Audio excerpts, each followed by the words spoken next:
Bienvenidos. Soy el capitán Dale Dye. Fue uno de los más históricos personajes de la vieja Europa, mito y leyenda. Su verdadero nombre era Rodrigo Díaz de Vivar, pero pasó a la historia con el nombre de El Cid. Un guerrero sin igual que utilizó su espada para forjar tanto una leyenda como un reino. Hoy los poetas hablan del Cid como el primer caballero cristiano de la Reconquista, la guerra para recuperar España de los musulmanes. Pero los historiadores matizan la leyenda y hablan de un hombre dispuesto a luchar para cualquier señor, ya fuese cristiano o musulmán. ¿Fue el Cid un leal caballero cristiano o un mercenario? En cualquier caso, era a la vez temido y admirado.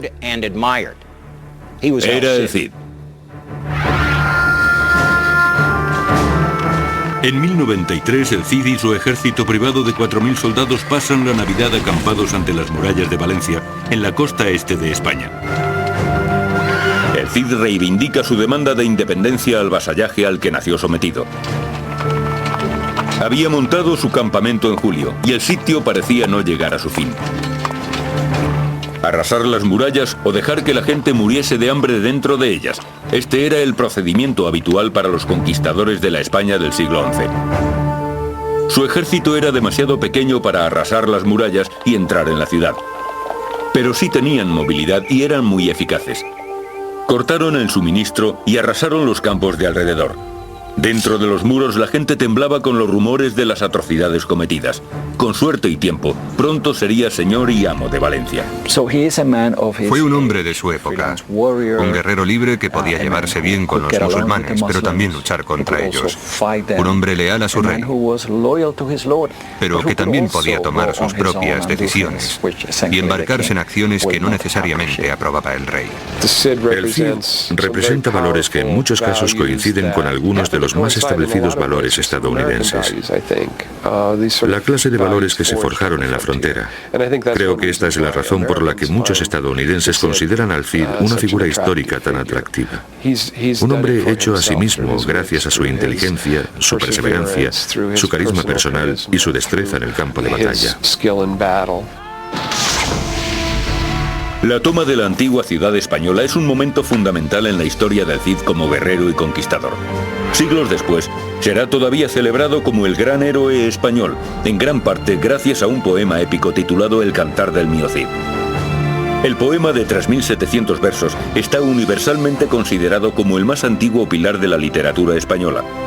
Pero por su propia naturaleza como poema épico es también una fuente cuestionable para los historiadores. El Cantar del Mío Cid es esencialmente un trabajo de ficción, a menudo en contradicción con hechos históricos bien conocidos. ¿Cómo determinar entonces la verdadera historia de la vida del Cid? Para conseguirlo, debemos viajar al pasado, a la época y el lugar de su nacimiento. Sería extremadamente difícil encontrar en el mundo una tierra sobre la que se ha luchado y conquistado más que sobre esta. Fenicios, romanos, griegos, visigodos, musulmanes y cristianos lucharon para dominar España en una u otra época. Cuando el Cid cabalgó bajo este acueducto romano, este ya tenía más de 1000 años.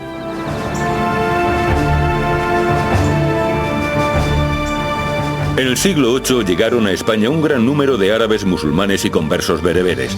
Los españoles llamaron a los invasores moros, ya que llegaban desde Marruecos.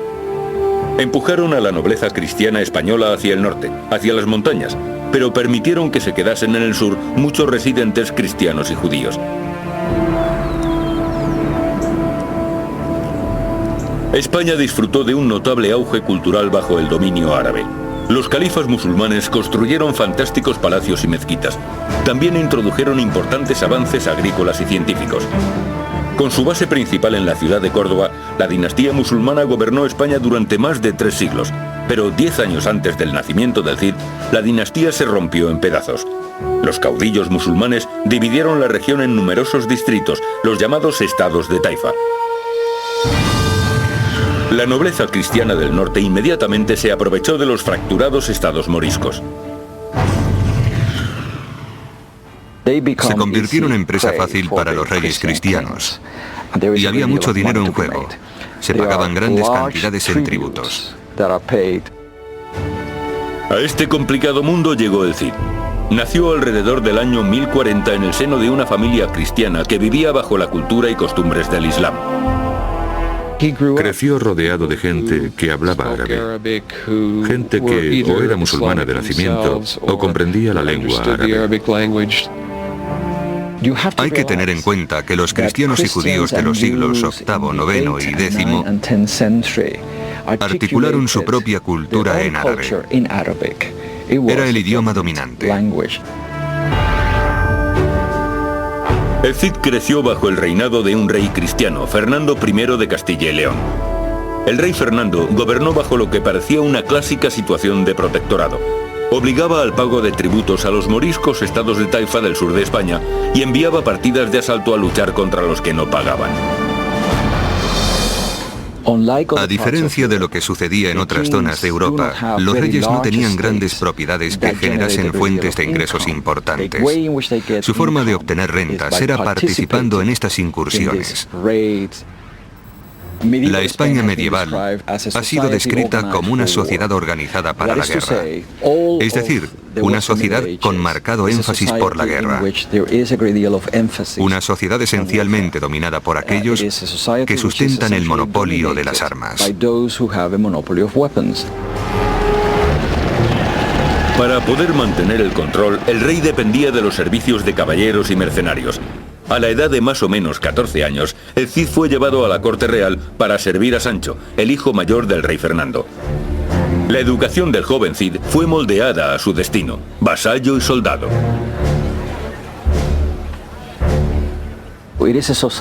Es una sociedad en la que existe una extraordinaria actitud combativa. Y a esta sociedad pertenece el Cid. Es un miembro más de la nobleza mediana, es decir, de aquella gente que no ha alcanzado el poder de la verdadera nobleza. La mayor parte de la juventud del Cid transcurrió bajo un intenso entrenamiento militar, en particular en el aprendizaje del arte del uso de la espada. Dicen que el padre del Cid le dio la espada de un gran guerrero visigodo, Mudarra. Las armas y la armadura eran premios que pasaban de generación en generación. Una espada como esta se convirtió en el arma preferida del Cid. Pese a que no era tan pesada como las habituales espadas feudales, sí era una pieza de acero letal que podía atravesar la clásica armadura de malla de la época.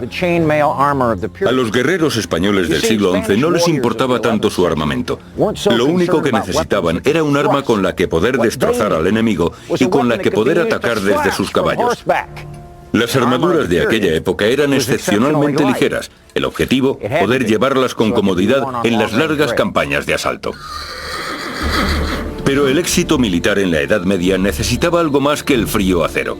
El Cid, para llegar a convertirse en el soldado que más tarde demostraría ser, aprendió a utilizar otras herramientas. El Cid era un experto en el uso del astrolabio, un antiguo instrumento de origen griego que se utilizaba tanto para la orientación como para medir el tiempo. Los musulmanes introdujeron su uso en España y permaneció como uno de los principales instrumentos usados por los astrónomos hasta finales del siglo XVIII.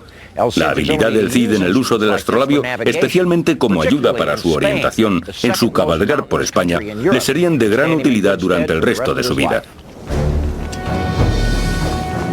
Gracias a su destreza, el Cid fue nombrado hombre de armas del príncipe Sancho en el ejército del rey Fernando. Juntos comenzaron a cabalgar en 1063, cuando el Cid tenía unos 23 años. Fue su primera batalla, y fue una batalla sangrienta entre el rey Fernando y su propio hermano, el rey de Aragón. En la España medieval, la sangre no era más gruesa que el agua o el dinero. Los dos hermanos reales luchaban por el control de los atributos de un emir musulmán llamado Al-Muqtadir, un hombre que sería determinante en el futuro del Cid.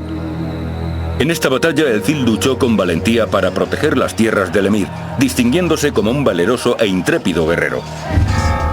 Al final de la batalla el ejército de Fernando se impuso y su hermano, el rey de Aragón, perdió la vida.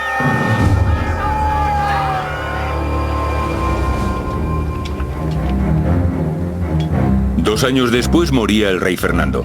Dividió sus tierras y protectorados entre sus tres hijos, incluyendo a Sancho. Para el Cid, ahora portador habitual y sargento de instrucción para el rey Sancho, las oportunidades eran ilimitadas, pero una nueva generación de guerras fraternales se divisaba en el horizonte.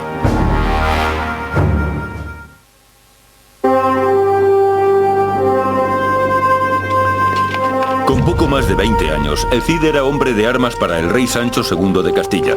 Para un guerrero en la corte, era el más alto rango. La caballería del Cid estaba compuesta de hombres de la nobleza media, hombres como él. Compraban sus propios caballos y armaduras, y el Cid les adiestraba para el combate, incluyendo el combate a caballo. En el siglo XI surgió una innovación importante en el combate a caballo, con el desarrollo de lo que se llamó la lanza acostada. Anteriormente, un guerrero a caballo podía usar la lanza de dos maneras: por encima, para lanzarla, o por debajo, para clavársela al enemigo. Con esta nueva lanza, el soldado tenía un asta más larga y pesada que podía sujetarse con la mano bajo la axila, lo que le daba más extensión a su letal punta. La utilización de este tipo de lanza sobre un caballo al galope requería un buen entrenamiento. Pero las ventajas para hombre y caballo eran obvias. Un arma letal compuesta por la fuerza de la lanza, el hombre y el caballo. Imagine a cientos de soldados en el campo de batalla cargando con estas lanzas. Era el arma más letal que se había visto sobre los campos de batalla medievales. La caballería acompañaba al Cid a cobrar los tributos de los reinos de Taifa. Como recompensa a los soldados, se les entregaba una parte del botín obtenido en estas incursiones. Pronto el Cid tendría más razones por las que luchar. El rey Fernando había dejado Castilla en herencia a su hijo mayor Sancho, pero la mejor parte de esta tierra, León, fue entregada a su segundo hijo, Alfonso VI. Cuando el rey Fernando reparte su reino, comete el gran error de dar una parte a Alfonso y otra a Sancho. De este modo, una vez más, los reinos de León y Castilla quedan divididos. En 1068 los conflictos y envidias fraternales terminan en guerra. Durante los siguientes 4 años, Alfonso y Sancho se miden en varias ocasiones en el campo de batalla. El año decisivo fue 1072. En enero, Sancho toma León y envía a su hermano al exilio. Alfonso encuentra refugio en la ciudad morisca de Toledo, justo al otro lado de la frontera de la pequeña ciudad de Zamora. Pero pese a no ser una gran ciudad, Zamora era un enclave estratégico fundamental en el camino hacia León. 9 meses después comienzan a extenderse rumores de insurrección en Zamora. Temiéndose lo peor, Sancho y el Cid cabalgan hacia la ciudad. En el siglo XI un rey tenía que gobernar desde su caballo, no desde su trono.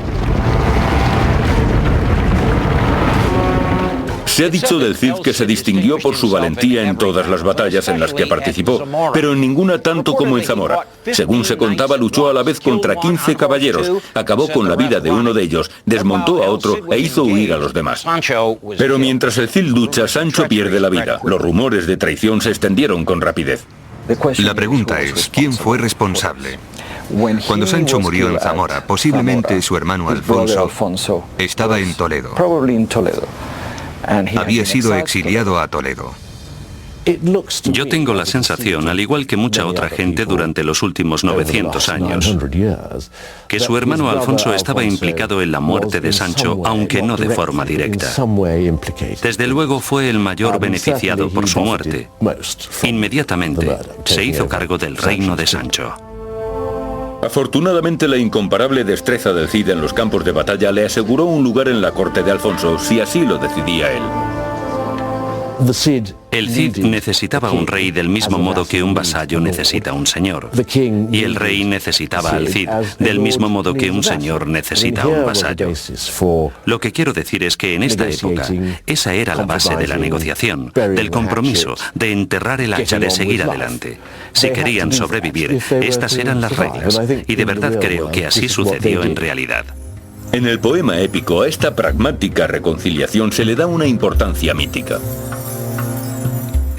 Obliga al rey a jurar que no tiene nada que ver con la muerte de su hermano, con su traición.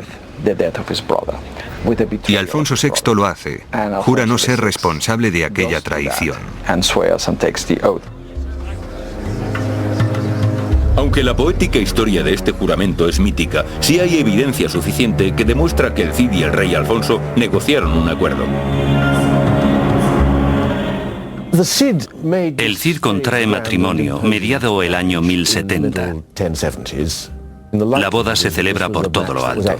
Existen muchas posibilidades de que dicho matrimonio fuese en realidad concertado por el rey, en parte como recompensa por los servicios que el Cid le había prestado. Uno de los testigos de la boda es García Ordóñez, el soldado y cortesano favorito del rey Alfonso. Pronto se convertiría en la némesis del Cid.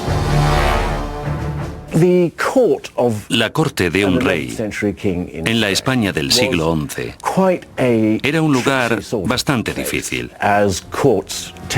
como suele suceder en todas las cortes.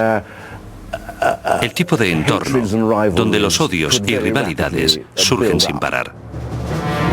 Los primeros problemas surgen en 1079 con la recaudación de tributos. El Cid fue enviado a Sevilla, García Ordóñez a Granada. Algunas fuentes aseguran que el primer paso lo dio García Ordóñez. Otros sugieren que la primera agresión fue obra del Cid. Todos están de acuerdo con que se encontraron en el campo de batalla en Cabra. Y fue un encuentro sangriento, con el Cid empuñando su imponente espada, acabando con la vida de cuantos se cruzaban en su camino.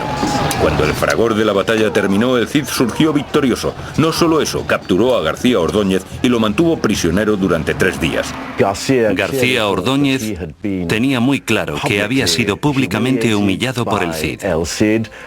Y esto era algo que ningún respetuoso noble de la época tenía intención de permitir. El Cid liberó a García Ordóñez, pero este jamás olvidó la humillación. En el cerrado y viciado círculo de la corte real, García Ordóñez fue más rápido a la hora de conseguir que el rey le dedicase unos minutos de atención. Comenzaron a extenderse los rumores de que el Cid se estaba quedando con parte de los tributos que recaudaba para el rey. García Ordóñez es una especie de perdedor resentido, una persona envidiosa, y no está dispuesto a aceptar la presencia en la corte de quien considera una revista. Llama al Cid el hijo del molinero, que es posiblemente el peor insulto que se le puede dedicar a alguien en la Edad Media, ya que a los molineros se les consideraba tramposos y ladrones, que siempre se quedaban con parte de la harina de los que utilizaban sus servicios. Tenemos pruebas de fuentes independientes, en concreto de fuentes musulmanas, de que el conde García Ordóñez era conocido como Boca Torcida. Y aunque es posible que este apodo tenga su origen en algún tipo de deformación física, como un labio leporino o algo similar, también podría indicar que sus defectos eran más morales que físicos. En definitiva, que era un hombre con tendencia a mentir, a crear problemas. En 1081, el Cid dirige un enorme ejército al asalto de los asentamientos cercanos a Toledo, otro protectorado del rey Alfonso. Su pretexto era cobrarse venganza contra los bandidos que operaban en aquella zona. El Cid y sus caballeros asolan la campiña y hacen prisioneros a 7000 hombres. Un manifiesto alarde de poder. Para el rey Alfonso, la sospecha, alimentada por la insidiosa campaña de rumores de García Ordóñez contra el Cid, se convierte ya en paranoia. El rey teme que el Cid esté intentando usurpar su posición.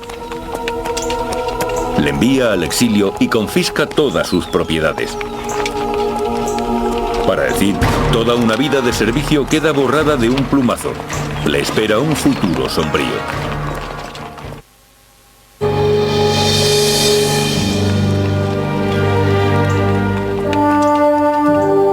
Desterrado de su hogar, perdidas sus posesiones, el Cid comienza un viaje hacia el restablecimiento de su reputación. Es cierto que fue un golpe importante, pero tal vez no tan importante como hoy en día podamos pensar. La experiencia del exilio era en realidad bastante habitual para los nobles de la época. Y siempre existía la esperanza de que el exilio acabase pronto y que las tierras se pudieran recuperar. El Cid se acercó a los caudillos vecinos. La competencia era feroz y sabía que su espada tendría buena demanda. También sabía que las recompensas podían ser generosas. El Cid era un soldado de principio a fin, un excelente soldado. Así que en realidad era la única forma que tenía de ganarse la vida. Tenía que encontrar a alguien que le pagase por luchar. Tenía que convertirse, en una palabra, en un mercenario, y es lo que hizo durante su exilio. En Zaragoza se reencuentra con el emir al-Muqtadir, el mismo contra el que luchó en 1063. Desde aquellos años, Al-Muqtadir había añadido una buena parte de la costa mediterránea española a su reino. Diplomático de éxito, también era conocido como poeta, filósofo y maestro de astrología y geometría. El Cid fue a la corte del emir musulmán de Zaragoza y solo pidió una cosa: contratadme. Y así fue. Y el emir jamás se arrepintió, porque el Cid le sirvió extremadamente bien. Además, el Cid ganó mucho dinero trabajando a su servicio. Al-Muqtadir había seguido atentamente la trayectoria del Cid, de joven y novato soldado a miembro de la corte real, con el poder suficiente como para conseguir que el rey Alfonso VI se sintiese amenazado. Le contrató en un abrir y cerrar de ojos, y se dice que el propio Al-Muqtadir le dio el apodo del Cid. El nombre es en realidad de origen árabe. Alguien que en cierto sentido no solo tiene amigos musulmanes, sino que los respeta y que muestra respeto por la cultura musulmana. Algo que no era poco habitual para cualquiera que se relacionase con este mundo, en una época en la que la cultura musulmana estaba profundamente enraizada en España. Pero Al-Muqtadir murió solo un año después de contratar al Cid, y dividió su reino entre sus herederos varones. Uno de sus hijos recibió tierras al este y al sur, otro de sus hijos recibió la ciudad de Zaragoza. El Cid se quedó en Zaragoza al servicio de su nuevo emir. En realidad, no sabemos cuál era la situación del Cid en la corte del emir. Si su relación era cordial, si cenaban o bromeaban juntos, o si el Cid era tratado como un subordinado o como una especie de técnico militar. Sencillamente, no lo sabemos. La rivalidad entre los dos hermanos musulmanes fue en aumento. Para el Cid, esto era una reproducción exacta de lo que ya había vivido: las guerras entre Sancho y Alfonso. Y había aprendido de estas experiencias. En Zaragoza, y mientras reforzaba las defensas de su periferia, se concentró en adiestrar a sus tropas hasta convertirlas en una eficaz fuerza guerrera. Uno de los lugares que eligió fortificar fue el viejo castillo de Almenar. Después de siglos de batallas, el paisaje español estaba poblado de ruinas. Según ciertas estimaciones, había una fortificación de un tipo u otro aproximadamente cada 17 kilómetros cuadrados. En una tierra asolada por bandidos, autorizados por el Estado o disidentes, era importante tener un refugio que también garantizara la seguridad de las comunicaciones y las líneas de suministro. La batalla entre los dos hermanos árabes comenzó en el verano de 1082. Bajo el sitio de Almenar, el Cid se enfrentó a un ejército de mercenarios, formados precipitadamente. Pese a que se enfrentaba a una fuerza muy superior en número, la aleatoria alianza no fue rival para sus tropas excelentemente adiestradas. Sus hombres capturaron a un gran número de enemigos y tomaron rehenes, entre los que se encontraba el conde Barcelona y un buen número de sus caballeros. Razonablemente, creo que podemos asumir que el Cid era un buen comandante, un comandante exitoso, principalmente por el trabajo que desarrollaba antes de entrar en combate. Creo que también podemos asumir, con solo observar su registro de victorias, que sus hombres tenían un entrenamiento excelente. Y también estoy seguro de que el Cid era muy consciente de la importancia de la vieja máxima militar, de que el tiempo utilizado en reconocimiento del terreno nunca es tiempo perdido. Sus campañas fueron meticulosamente preparadas en relación al terreno y características específicas naturales donde se iban a desarrollar. De forma significativa, los servicios del Cid para el emir musulmán de Zaragoza quedan omitidos del Cantar del mío Cid, el épico poema cristiano que narra su vida. Este episodio ha sido completamente obviado. En el poema jamás se habla del Cid en sus batallas al servicio de los emires musulmanes, pero sí de sus campañas contra ellos. Mientras el Cid permaneció en el exilio luchando para los musulmanes, los problemas del rey Alfonso iban en aumento. Los habitantes de Toledo, su protectorado, clamaban por un nuevo liderazgo. Alfonso había dependido desde hacía mucho tiempo de la recaudación de tributos de la ciudad. Temiendo la insurrección, en otoño de 1084 sitió Toledo. El invierno fue brutal y la ciudad de Toledo resistió con valor. Pero el ejército de Alfonso esperó. La toma de la ciudad duró 10 meses. en mayo de 1085, asolada por la hambruna y las enfermedades, la ciudad tuvo que rendirse. Fue la primera conquista importante de un ejército cristiano en 300 años. La noticia hizo sonar la alarma. Los líderes musulmanes temían que esta fuera la primera de muchas invasiones.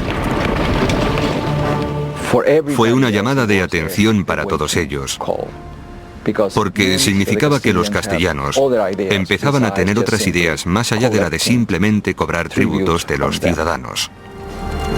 Para evitar la reconquista cristiana del sur de España, los musulmanes dirigieron su mirada a través del estrecho a África. Allí surgía un nuevo poder, una estricta y militarista secta del Islam, los almorávides. Estás atrapado entre la espada y la pared. En el norte los cristianos, que a veces son amigos pero otras veces asolan tus tierras. Esta es la espada, y está en el norte, a punto de caer sobre tu cabeza. Y luego en el sur, el norte de África, los almorávides, un grupo de musulmanes más estricto, con una visión muy diferente de lo que debe ser el Islam, más austeros, más exigentes con sus súbditos. La pared. Los musulmanes que vivían en España construyeron un mundo de enorme belleza, lujo y ocio. Eran devotos musulmanes, pero apreciaban el vino y la astrología. Los gobernantes de los reinos de Taifa sabían que perderían sus ciudades, pero todavía tenían tiempo para elegir quiénes llegarían a ser sus conquistadores. ¿Con quién tienes más en común? ¿Con alguien como el Cid? ¿Con alguien como Alfonso VI, que ha vivido entre tu gente? ¿O con Yusuf, líder de los almorávides? Se habla de un gobernante musulmán que dejó sus ideas muy claras con la famosa frase «Prefiero ser camellero en Marruecos que piara de cerdos en Castilla». Una nueva oleada de invasores estaba de camino.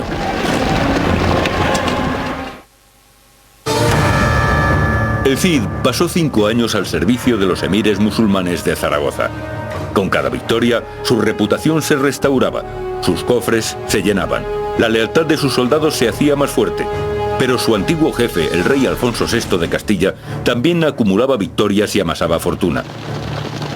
En un intento por extender su ámbito de influencia y recoger mayores tributos, Alfonso decidió dirigir su ejército contra la ciudad de Zaragoza, y decidió hacerlo en persona. Allí se hubiese encontrado cara a cara con su antiguo súbdito y caballero de confianza, con el Cid. El destino lo evitó. Antes de que Alfonso pudiera llegar a Zaragoza, los reyes moriscos decidieron jugársela a una carta. Apelaron a sus correligionarios musulmanes de Marruecos, los almorávides. La descripción que se les pueda dar es la de una secta fundamentalista dentro del Islam, concentrados en mantener la ley islámica y sus tradiciones de la forma más severa. Cuando los almorávides miraban hacia España, tenían sus reservas. No les gustaba lo que veían. Gobernantes musulmanes obligados a pagar tributos a líderes cristianos, a su vez forzados para poder recaudar dichos tributos, a imponer impuestos no sancionados por las leyes y autoridad del Corán. La nueva fuerza invasora de Marruecos estaba liderada por un guerrero llamado Yusuf. Atravesó el estrecho de Gibraltar con un ejército de 7.000 hombres entre caballeros e infantería. Llegaban a España a defender un territorio que ya habían conquistado hacía cientos de años. El ejército de Yusuf incluía además guerreros del África subsahariana, armados con lanzas de bambú, escudos de cuero y tambores de guerra. Atravesaron España dirigiéndose hacia el norte, reclutando mercenarios y tomando esclavos. Cuando llegaron a Sagrajas, formaban un ejército de 20.000 hombres. Y en Sagrajas comenzó la batalla. El rey Alfonso, con su ejército de aproximadamente 40.000 soldados y aliados, desencadenó un ataque sorpresa con su caballería durante las plegarias nocturnas musulmanas del viernes. Pero el ataque fue repelido y la caballería cristiana fue rápidamente superada y masacrada. Muchos aliados de Alfonso desertaron, algunos aterrorizados por el mal augurio que en ellos provocaban los tambores y el extraño armamento de los guerreros africanos que seguían a Yusuf. Los caminos quedaron cubiertos de cadáveres. Fue una derrota aplastante, pero el rey Alfonso escapó. La batalla de Sagrajas en el año 1086 fue para el rey Alfonso una demoledora derrota. Era un rey que llevaba ya 20 años gobernando con éxito. Pero los almorávides no habían venido a ocupar España. Una vez derrotado el ejército de Alfonso, volvieron a Marruecos y el rey se aprovechó del momento. Se puso en contacto con el Cid, puso fin a su exilio y le pidió volver a su corte. Así que en el despertar de aquella terrible batalla, nos encontramos con que el rey Alfonso devuelve sus favores y llega a un acuerdo con el Cid. Necesitaba gente capaz de ayudarle a retomar las riendas. Aquello era, podríamos decir, un mercado de vasallos. El Cid había adiestrado a su ejército hasta convertirlo en lo que parecía una invencible máquina de guerra. Estuvo de acuerdo en defender las tierras del rey Alfonso ante cualquier amenaza. A cambio, el Cid tendría derecho a la propiedad de las tierras que tomase a los musulmanes, propiedades que pasarían a sus descendientes. Podría, en definitiva, establecer su propia dinastía. Es en muchos aspectos lo que hoy llamaríamos un freelance. Alguien que se alía con los musulmanes contra los cristianos, que se alía con los cristianos contra otros cristianos. Alguien que intenta construir su propio reinado o estado, mejorar su posición económica. Convocados por el líder musulmán de España, los almorávides vuelven 3 años después. Resumiendo la historia, durante los años siguientes, Yusuf y los almorávides conquistaron los principados islámicos de España, reunificando de esta forma el Islam español bajo una única autoridad que, por supuesto, era más que amenazadora para las autoridades cristianas, entre ellas Alfonso VI en el norte. Así que el rey pasó de estar en el bando agresor durante la década de los 70 y principios de la década de los 80 a estar en el bando defensor. Consciente de sus problemas, en 1089, Alfonso VI convoca al Cid para solicitar su ayuda en su lucha contra los invasores almorávides. Fue la prueba más importante de su reconciliación, pero no duró mucho. El Cid no acudió a una importante cita en un campo de batalla y Alfonso sufrió otra importante derrota. Culpó de esta derrota al Cid y de nuevo lo envió al exilio. Esta vez, el Cid no buscó un nuevo patrón. Condujo a sus hombres bien armados y a caballo hacia el norte, por la costa mediterránea, recaudando tributos para su propio cofre de guerra. Los gobernantes de las ciudades más importantes, tanto cristianos como musulmanes, se unieron para enfrentarse al advenedizo guerrero. Gracias a una información de su viejo amigo el emir de Zaragoza, el Cid pudo retirarse a las montañas cercanas a Tébar, al norte de Valencia. Allí, en lo alto de la montaña, formó una posición defensiva bien fortificada. La persecución del Cid estaba liderada por el conde de Barcelona, que acampó bajo la fortificación en tierra llana. Durante la noche, envió a un grupo de soldados a lo alto de la montaña. Muy pronto la posición del Cid estaba rodeada. Al amanecer, los dos ejércitos se encontraron.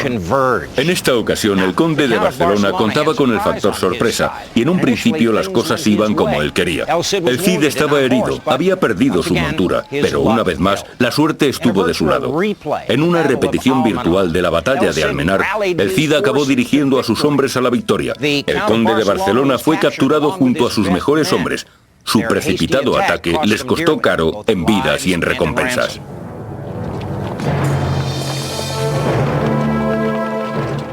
Está demostrado que el Cid era un comandante de gran habilidad. Y creo que también está claro que era un comandante con suerte, aunque sospecho que esto podía tener que ver con su moral y la moral que supo transmitir. Durante los años siguientes, el Cid fortaleció su bastión en la costa, estableciendo su centro de poder cerca de Valencia, ciudad de donde recaudaba tributos. Su mayor desafío a la hora de dominar la ciudad vino del rey Alfonso. Con la ayuda de una recién aislada flota italiana, Alfonso bloqueó Valencia. Pero el Cid respondió con un ataque donde más le dolía al rey, en Castilla. El Cid dirigió personalmente un brutal ataque sobre esta rica región. Llegó a las tierras de García Ordóñez, en La Rioja, y arrasó con todo aquello que encontró en su camino. Violentamente, sin piedad, devolvía la jugada a sus enemigos. Esta despiadada incursión del Cid tuvo éxito. Alfonso entendió el aviso y abandonó Valencia. Pero para el Cid, una nueva amenaza comenzaba a agruparse en el sur. Los almorávides habían dirigido su mirada a la tierra del Cid, Valencia.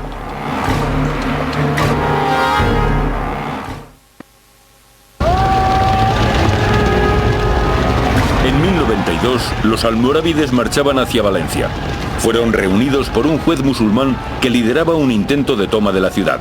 El Cid, después de conseguir que el rey Alfonso abandonase Valencia, estaba más que decidido a mantener la ciudad y sus ricos tributos. Para él era el sueño de un reino propio.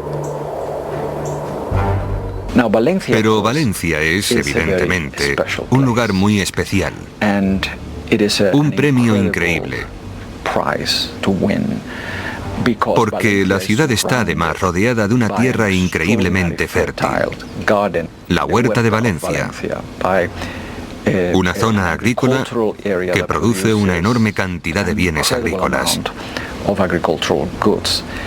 y que cuenta con un fantástico sistema de riego.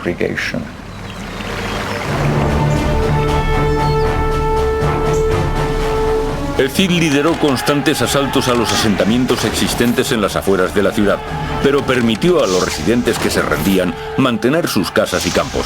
Y como es evidente que un ejército pelea también con el estómago, el Cid sabía muy bien que necesitaría las granjas para alimentar a sus tropas durante un posible asalto de larga duración.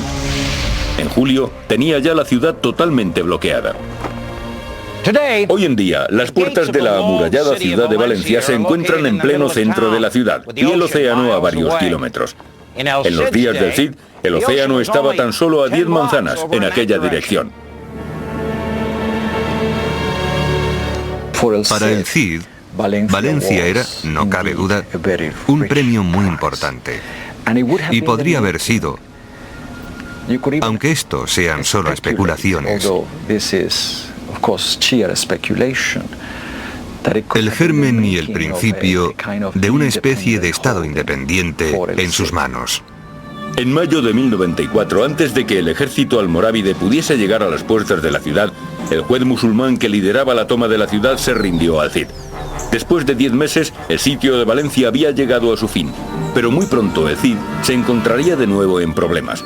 Acababa de hacer prisionero al juez musulmán cuando los almorávides llegaron a la ciudad. Inmediatamente pidió refuerzos a sus aliados, pero estos no llegaron. Tendría que enfrentarse a los invasores sin apoyo alguno. Los almorávides acamparon en la planicie de Cuarte, superando en número de efectivos al ejército del Cid. Durante 10 días y 10 noches utilizaron técnicas de guerra psicológica. Rodeando las murallas de la ciudad, llenaron el aire de aullidos y del ensordecedor redoblar de sus tambores de guerra. Había comenzado un segundo intento de sitio. Los almorávides comenzaron la operación de sitiado atacando las líneas de suministro de la ciudad. El discurrir del tiempo era de vital importancia, así que el Cid atacó inmediatamente. Inteligentemente diseñó un amago de ataque de caballería, haciendo salir a un grupo de caballeros por una de las 5 puertas de la ciudad. Cuando los almorávides atacaron a los caballeros del Cid, este envió a otra unidad por otra de las puertas de la ciudad, con el objetivo de atacar la retaguardia de los invasores musulmanes. La sorpresa fue total, la maniobra brillante. En el corto espacio de un día, el Cid había derrotado al enemigo. Los muertos yacían por toda la ciudad. Las noticias de la victoria corrieron como el fuego. Era la primera vez que los almorávides habían sido derrotados. Y esta derrota de los almorávides tuvo una tremenda resonancia, y no solo en España. Para los cristianos de todo Occidente, el hecho de que estos musulmanes aterradores, desconocidos, que llegaban de África, pudiesen ser derrotados, era de verdad algo impresionante. Para el Cid era ya el momento de asegurar su reinado sobre la ciudad de Valencia. En un truculento acto de castigo ejecutó al juez musulmán quemándole vivo. Después, encarceló a la aristocracia de la ciudad y pidió astronómicas cifras como recompensa. Continuó con sus asaltos a los asentamientos cercanos a la ciudad.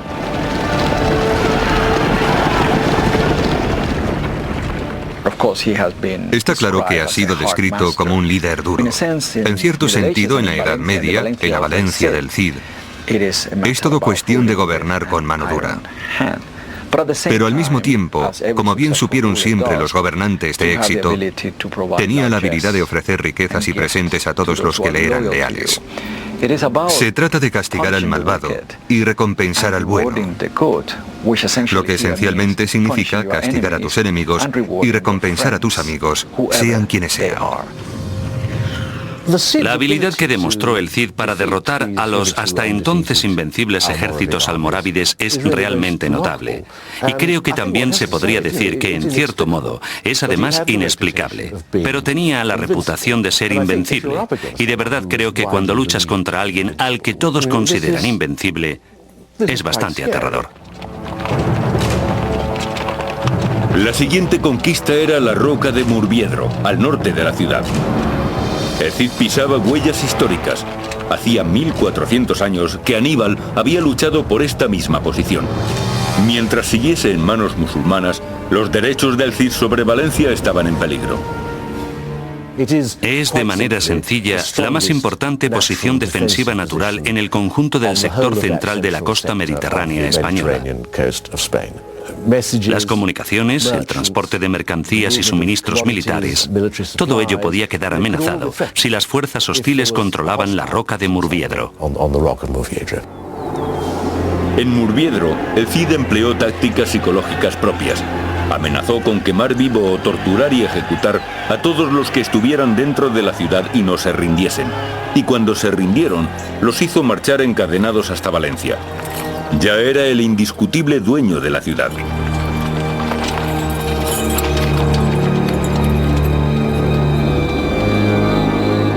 El Cid gobernó Valencia durante 5 años, pero sus esperanzas de establecer una dinastía fracasaron. Su hijo Diego murió en combate. Los detalles no han llegado a nuestros días, pero sí se conoce un hecho. Diego murió luchando para el rey Alfonso VI contra los almorávides. Cuando el Cid murió, no dejó sucesor. Valencia cayó poco después en manos almorávides. Yusuf vuelve a llamar a las puertas de la ciudad, y ésta no es capaz de defenderse sin el liderazgo del Cid. Quizá este fuese uno de sus errores como líder. No dejó a nadie que pudiese seguir sus pasos, que pudiese defender Valencia más allá de su muerte. Algunos ven en la muerte del Cid el fin de una era en la historia de España. No era alguien extraño, era alguien típico de aquella época. Alguien como el Cid podía crecer al servicio de un rey cristiano, ser enviado al exilio por ese mismo rey, pasar al servicio de un rey musulmán, volver más tarde al servicio del mismo rey cristiano y eventualmente terminar siendo su propio amo y señor, gobernante de su propio principado independiente. El gobierno del Cid en Valencia pudo ser corto, pero sus éxitos han demostrado ser inmortales. Todas las fuentes indican que el Cid murió pacíficamente en 1099. Un cronista francés escribió: en España, en la ciudad de Valencia, ha muerto el conde Cid. Esto ha sido una profunda pena para los cristianos y una alegría para sus enemigos paganos. Pero incluso sus enemigos mostraron su respeto por el Cid. Un escritor musulmán dijo: este hombre, azote de su época por su apetito de gloria, por la tenacidad y perseverancia de su carácter y por su heroica valentía, fue uno de los milagros de Dios. Una cosa sí había quedado demostrada: el Cid jamás fue derrotado en este mundo por un hombre. Soy el capitán Dale Dye. Gracias por seguir nuestro programa.